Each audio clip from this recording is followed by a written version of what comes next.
I never thought a single drop of saliva could destroy my life, until the DNA test proved my husband's miracle baby wasn't ours at all.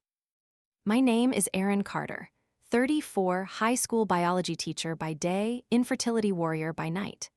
After 5 years of failed IUIs, 3 rounds of IVF, and 1 heartbreaking miscarriage, my husband Jason and I were broke, exhausted, and clinging to hope by a frayed thread.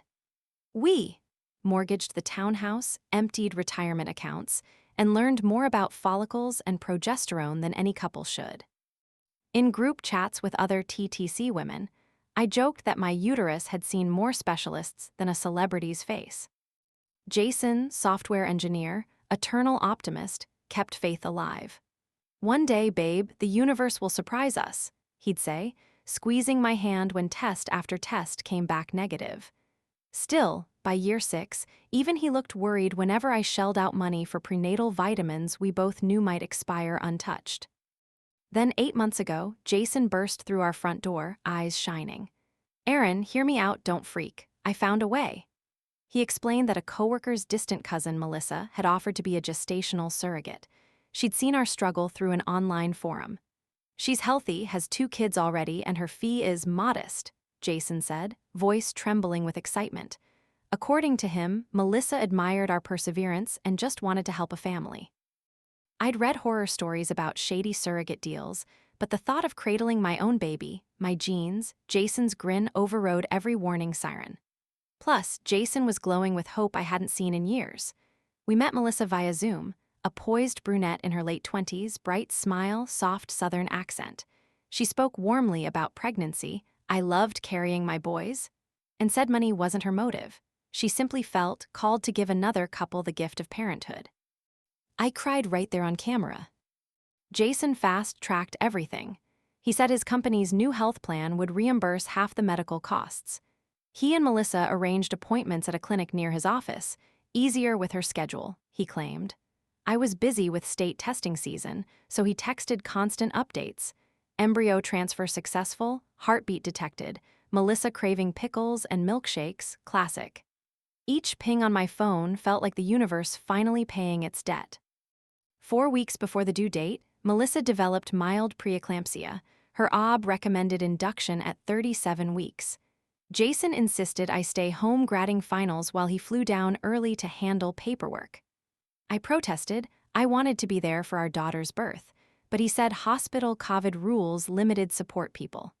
My gut clenched, but exhaustion, plus trust, silenced the doubt. The night our baby arrived, Jason FaceTimed me from the delivery room. I saw a tiny bundle swaddled in pink, eyes squinting. My heart detonated with love. Jason wept. Melissa, off camera, thanked me for letting her be part of our miracle. 2 days later, Jason drove home with our daughter, whom we named Willow Grace, Willow for resilience, Grace for the woman who carried her. Holding Willow felt surreal. Yet something nagged. She didn't resemble Jason's baby photos on our mantle, no olive skin, no dark lashes. Newborns change, I told myself. Besides, I saw hints of my mother's fair complexion in Willow's rosy cheeks. Jason brushed off my worries. "Bobbies look weird at first," he joked, planting a kiss on Willow's fuzzy head. But at her 2-month checkup, the pediatrician remarked on her striking blue eyes, "Jason's are hazel, mine brown." "Must be recessive genes," Jason laughed. I smiled, but a chill ran down my spine. 2 brown-eyed parents have a slim chance of a blue-eyed child. Biology teacher brain activated. In the car I mentioned it. Jason squeezed my hand, said genetics were tricky. Yet later that night, I pulled Punnett squares on my laptop. Statistically possible? Yes. Likely? No. Weeks passed. One Saturday, while Jason grocery shopped, I caught Willow's reflection in the window. I saw none of him, no trace of his dimpled chin or crooked smile. My chest tightened. I opened our safe, retrieved the 23andMe kit we bought 2 Christmases ago but never used, for after we have a kid, we joked. Hands shaking, I swabbed Willow's cheek and mine. I'd need Jason's sample too, but figured I could stage a fun family genetics project later. Jason returned, humming, lugging bags. I hid the kit under laundry. That night, lying awake listening to Willow's tiny snores, guilt gnawed, how dare I doubt the miracle? Yet fear whispered, What if the universe's gift hides a lie?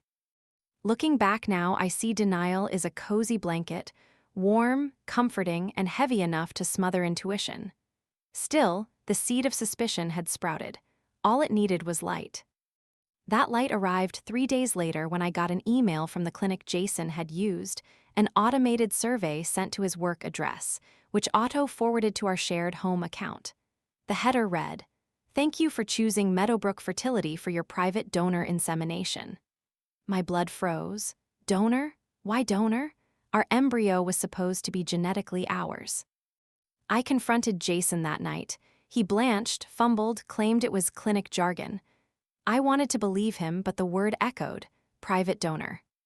The next morning, I mailed the DNA kits, one swab for Willow, one secretly taken from Jason's toothbrush. I told myself it was paranoia. But as the envelopes slid into the mailbox, I felt something break wide open, the point of no return. While we waited for results, tension thickened. Jason fussed over Willow, overcooked dinners, avoided eye contact. One evening he blurted, "You still trust me, right?" I forced a smile. "Of course." Inside, a storm churned. 3 weeks later, the email arrived. "Your 23andMe results are ready." My pulse thundered. I logged in, hands ice cold. Willow Grace Carter, no genetic match to Jason Carter. 0% shared DNA. My breath vanished. My miracle wasn't ours. I double-checked, triple-checked. Same result. Time slowed as the truth slammed home. There was no surrogate miracle. Willow was Jason's colleague's biological child, or worse, Jason's secret affair baby disguised as a gift. My dream of motherhood, built on trust and hope, cracked like glass. I closed the laptop. Jason walked in, diaper bag slung over his shoulder, whistling softly. One look at my face and the color drained from his. "Erin, what's wrong?" My voice was ice. "We need to talk about DNA." His eyes widened, guilt laid bare. Willow fussed in her bassinet, oblivious to the storm. And I knew my life as a wife, as a mother, as a believer in miracles, was about to spin into an emotional spiral I might not survive. "Jason, whose baby is she?"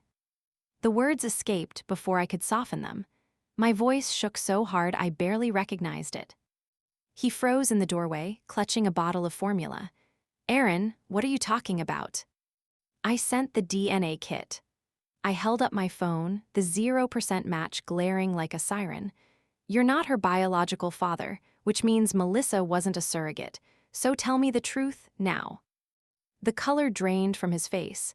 He set the bottle on the counter with trembling hands. I can explain."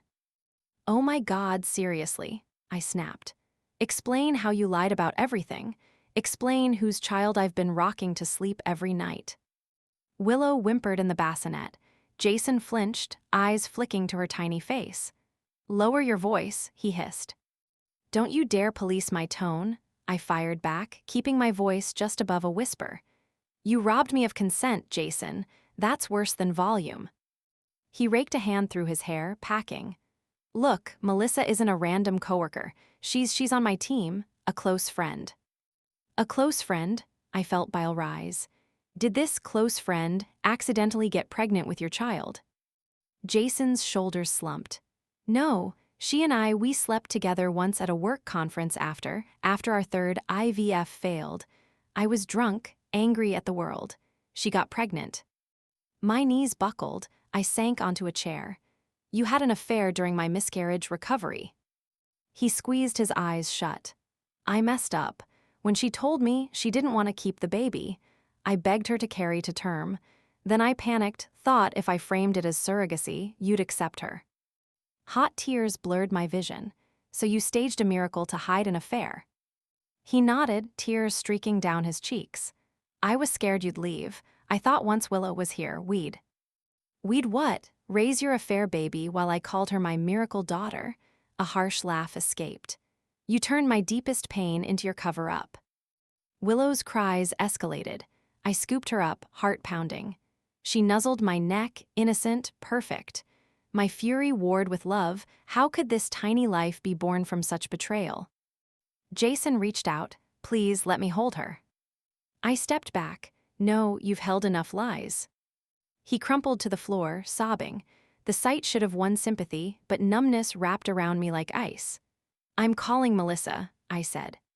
He looked up, eyes wild. She's at work, don't drag her into this. Drag her, she's already here, her DNA is in my child. I bounced Willow gently, dialing the office line. Melissa answered, chipper until she heard my voice. Silence crackled. Melissa, I know everything, I said flatly.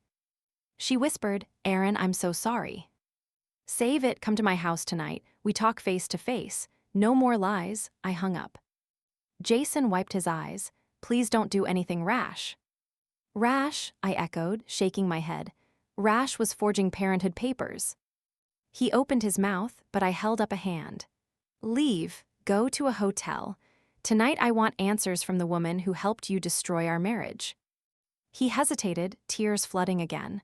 Erin, I love you. My chest seized. Love needs trust. I only learned that when I lost it. I turned away, clutching Willow as if she were the last piece of ground beneath my feet.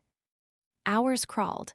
I fed Willow, changed her, stared at the curated nursery, cloud wallpaper, pastel mobiles now tasting like irony. My phone buzzed, messages from friends checking in, none of whom knew the storm. I typed, busy, call later, and tossed the device aside. At 6 p.m., Melissa's silver sedan pulled up. I met her at the door, Willow in my arms. She looked smaller than on Zoom, pale, eyes rimmed red. Erin, thank you for seeing me. I led her to the living room, no small talk. Was any of this surrogacy story real? She clasped her hands. I was never a surrogate. Jason panicked. I panicked. We thought we could give you the baby you wanted and erase the affair, I finished. Do you realize what infertility does to someone? Every shot, every failed cycle, you took that desperation and twisted it. Tears streamed down her face. I know, I hate myself. Willow stirred, sensing tension. Melissa's gaze softened. She's beautiful. She deserves the truth. I held Willow closer. The truth is she'll grow up without lies, starting now. Melissa nodded. I'm ready to sign over custody, whatever keeps Willow with you. I blinked. What? I was never sure I could raise her. Jason said you longed for a child, that you'd be the best mom. She swallowed. I'll do supervised visits, anything. Words failed me. Rage flickered, but empathy slid in. Melissa was trapped by Jason's panic and her own mistake. Still, consequences were unavoidable. First, I said, voice steadier, we're getting legal counsel. Second, Jason moves out.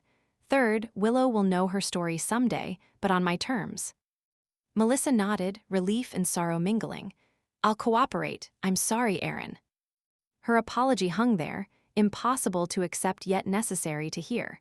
She left quietly. I sank onto the couch, Willow against my chest, feeling the weight of single motherhood rushing in before I even processed the marriage shattering. Jason texted from a motel, please talk. I powered off my phone. Outside, dusk painted the sky violet, the same hue I once imagined for Willow's first birthday balloons. Now that future was a blank canvas, daring me to rewrite every hope.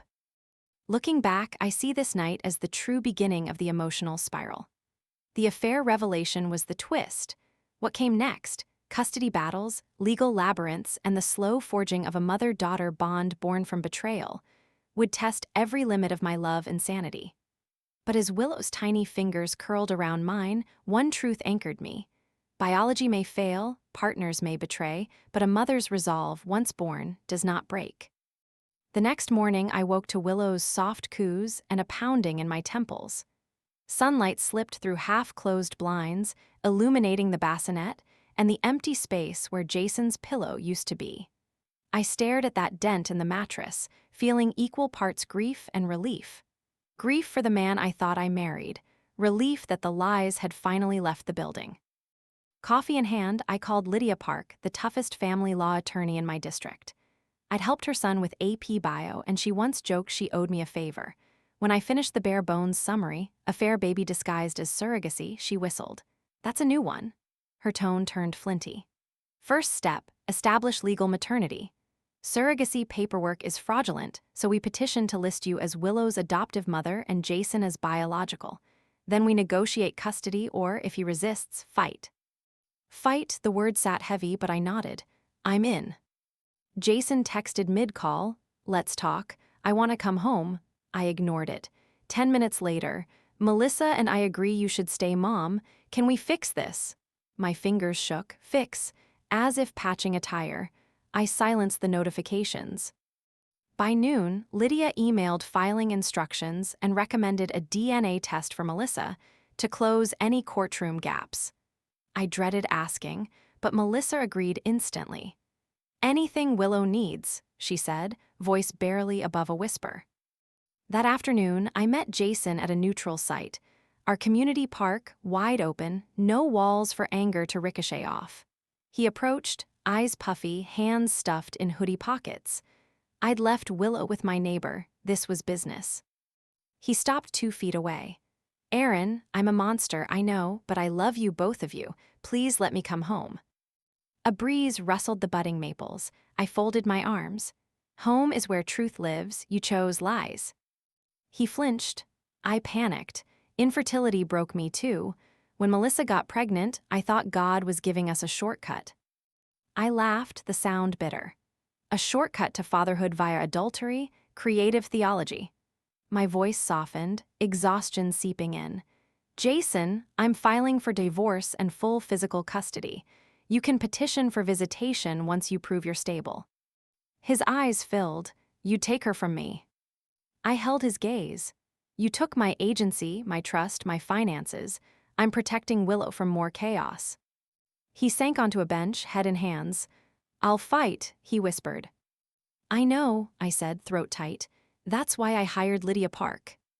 His shoulders slumped. He knew Lydia's reputation. What about Melissa? She wants you to adopt Willow. Then she'll testify to that. We share one goal, Willow's safety.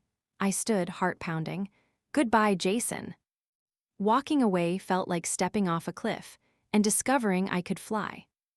Back home, I found Willow smiling in Mrs. Ramirez's arms. Her gummy grin melted my anger. I scooped her up, breathing in her baby shampoo scent. We're okay, I whispered, though my chest ached. That night, I drafted my impact statement for court. I wrote about the hollow echo of an empty nursery every failed cycle, about Jason's promises. We're a team, babe, turned to rubble. About the moment Willow arrived and filled a broken space, and how I'd fight to keep that space hers. Looking back now, I see how denial's blanket had finally been burned away. The emotional spiral tightened. Legal filings, DNA swabs, Jason's late-night pleas pinging unanswered. But amid the chaos, something new sprouted. Resolve. Motherhood may have begun with betrayal, but it would grow on truth, even if that truth cost me the last shards of my old life. I tucked Willow into her bassinet, kissed her downy head, and whispered a promise. No more lies, not ever. Outside, thunder rumbled in the distance, court dates, custody battles, Melissa's testimony.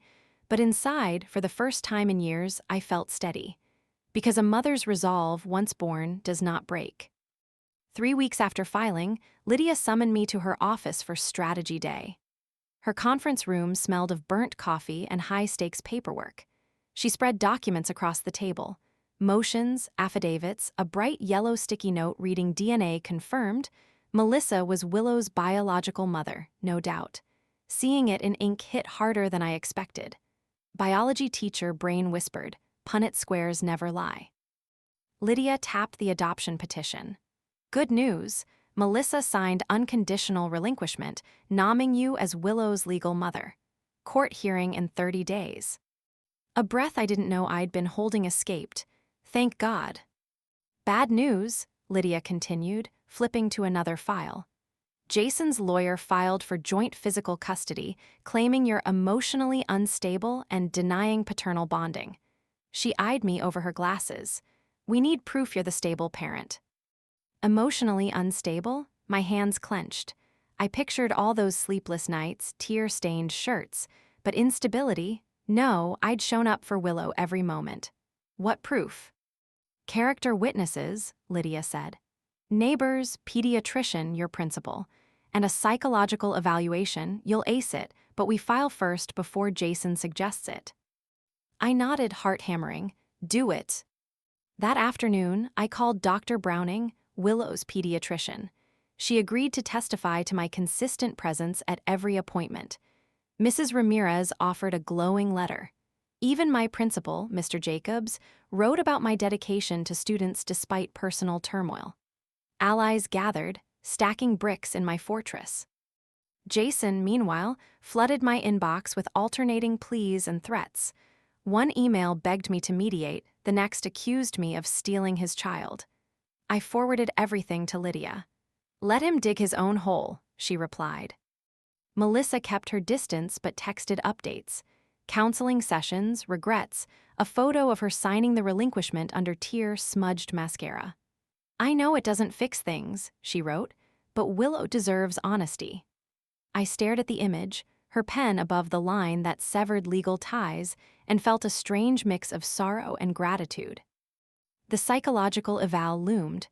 I sat in Dr. Klein's office, Willow gurgling on my lap as he asked about sleep, support systems, anger management. "Describe your worst fear," he said gently. I swallowed. That Willow will grow up thinking betrayal is normal. Tears sprang up uninvited. I wiped them, steadying my voice. "I'm determined she learns trust from me." He nodded, scribbling notes. After the test batteries and interviews, he shook my hand. "Your resilience is evident. You're exhausted but not unstable." A sliver of relief. Court day arrived like a thunderclap. Lydia and I entered family court, oak benches, fluorescent lights buzzing overhead. Jason sat at the opposite table, hair unkempt, eyes bloodshot. His lawyer whispered frantically while Jason clenched a photo of Willow. The judge, a stern woman with gray curls, opened the hearing. Lydia presented the DNA proof, Melissa's relinquishment, Dr. Klein's glowing report, and character letters. Each document felt like a lifeline tossed into turbulent water. Jason's lawyer argued I'd poisoned Willow against her biological father. Lydia shot back. "Willow is 7 months old. She doesn't understand betrayal, but she senses chaos." She cited emails showing Jason's volatility, midnight messages accusing me of baby theft, followed hours later by apologies. Then Jason took the stand. He trembled, voice cracking. "Your Honor, I made mistakes, but I love my daughter. I want shared custody. She deserves her dad." Lydia's cross exam brought the hammer. "Mr. Carter, did you inform Mrs. Carter of your affair before presenting the pregnancy as surrogacy?" Jason's gaze dropped. "No."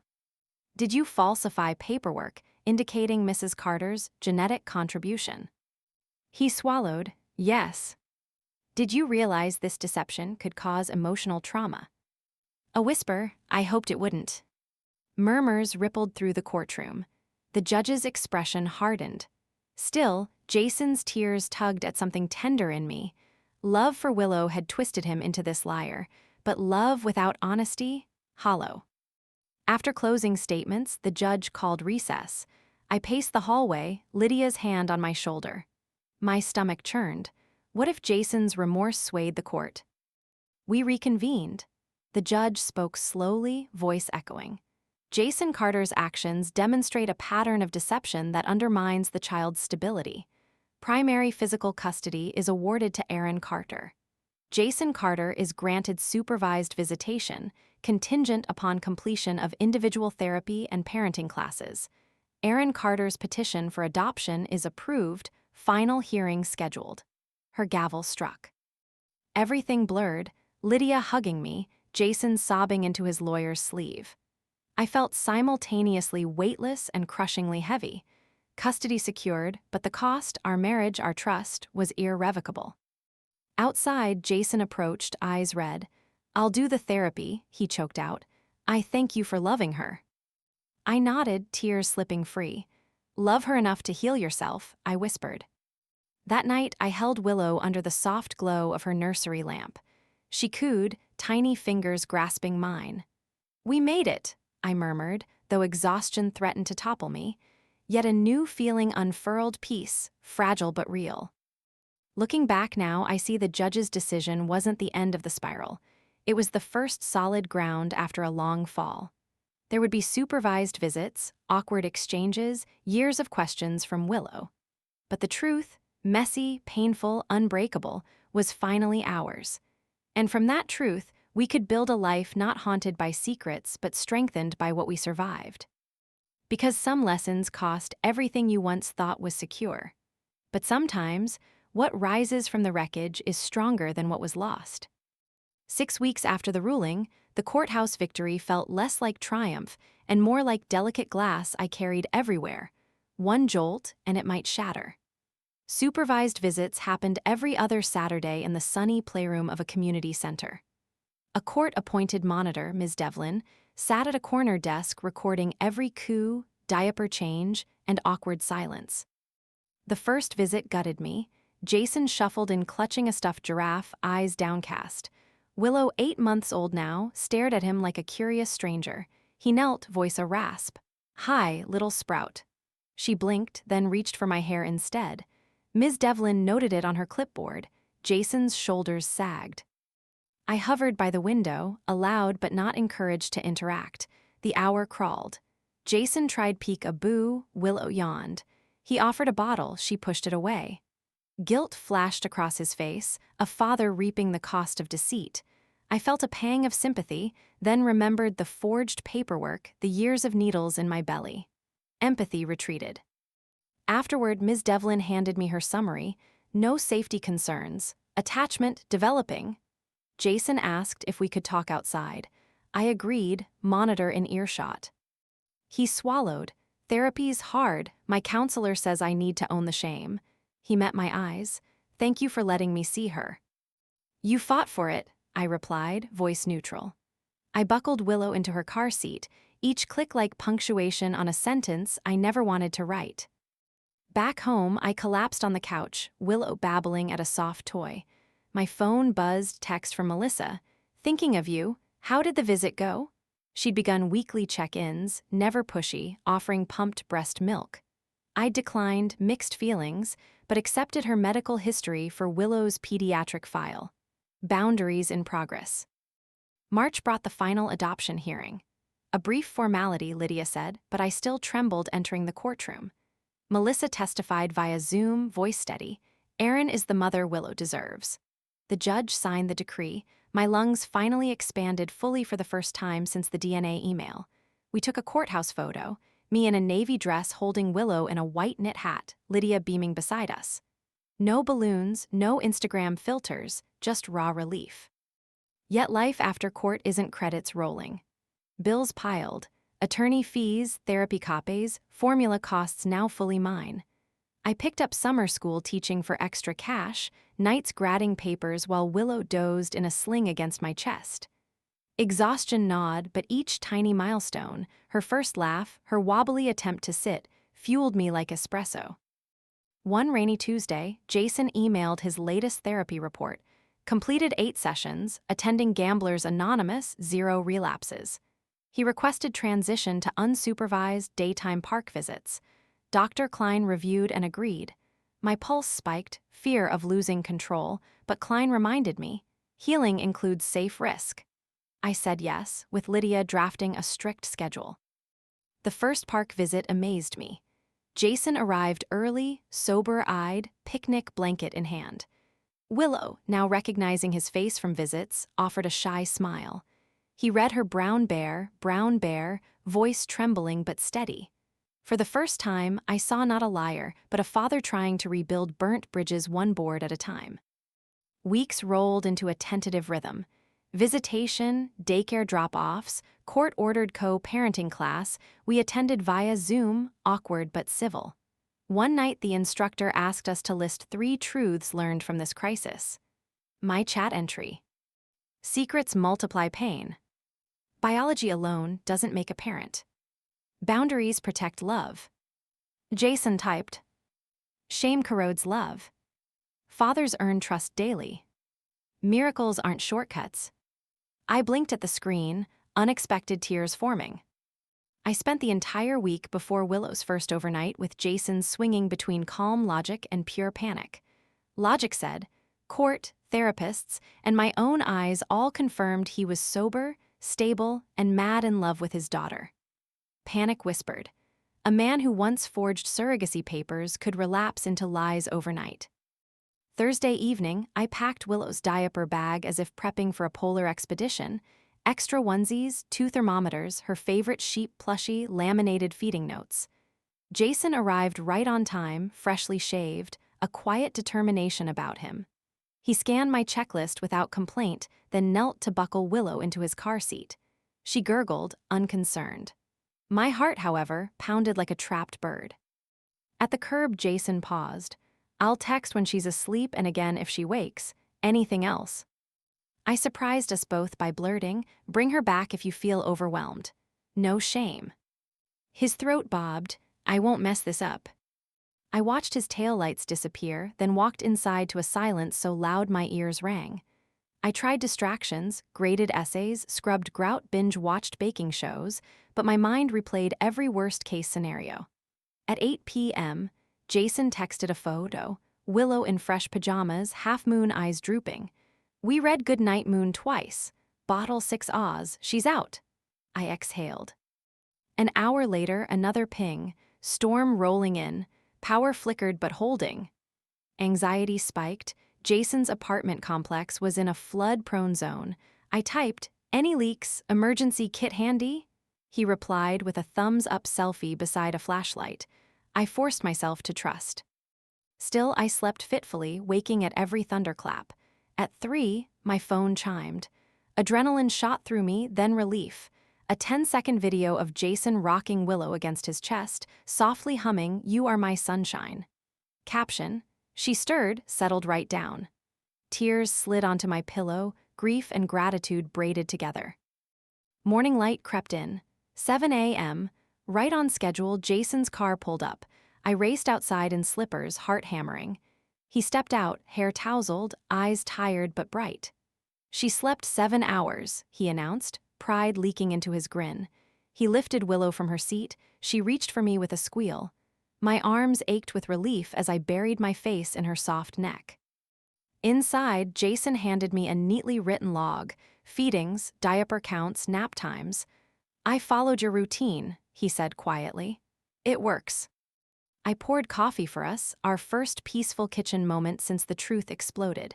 We sat at the counter, Willow gnawing a teether. Rain tapped the window, gentler now. Jason cleared his throat. Erin, I know apologies are cheap, but last night made me realize how selfish I was. The terror of losing her, it rewired me. His voice shook. Thank you for letting me try. I studied him. Gone was the frantic liar, replaced by a man humbled by consequences. I nodded. Willow needs her dad, just the truthful version. A beat. And I need co-parenting, not co-lying. He swallowed. Deal. Over the next months, the overnight routine cemented. Trust rebuilt not in grand gestures, but in small, consistent acts. Jason texting photos of every scraped knee, attending every pediatric checkup, showing proof of therapy attendance without being asked. Melissa kept her distance, but sent birthday gifts labeled from a friend who loves her, respecting boundaries we set. One crisp October afternoon, I arrived early to pick up Willow at Jason. He was in the yard, guiding her toddling steps across fallen leaves. She spotted me and squealed, wobbling into my arms. Jason laughed, an unguarded, genuine sound. He handed me a small box. For you. Inside, a silver charm bracelet with a single dangling willow leaf. No strings, just respect, he said. I clasped it, the tiny leaf catching sunlight. Thank you. That evening, journal in lap, I reflected on the past year's wreckage and rebuilding. I wrote, looking back now, I see betrayal didn't kill motherhood, it redefined it. Love needs trust. I learned that when lies tried to steal it. Some lessons cost everything you thought was secure, but the price bought clarity. Biology begins a family, but honesty keeps it alive. Willow burbled from her crib. I crossed the room, bracelet tinkling softly, and stroked her hair. We're okay, I whispered. And for the first time since the DNA results, I believed it without reservation. Because the emotional spiral hadn't ended in free fall, it straightened into a staircase, steep, uneven, but leading upward, one step at a time. And as I climbed, carrying Willow and my own scarred heart, I understood the final moral. Trust rebuilt on truth is stronger than the fragile dream that shattered.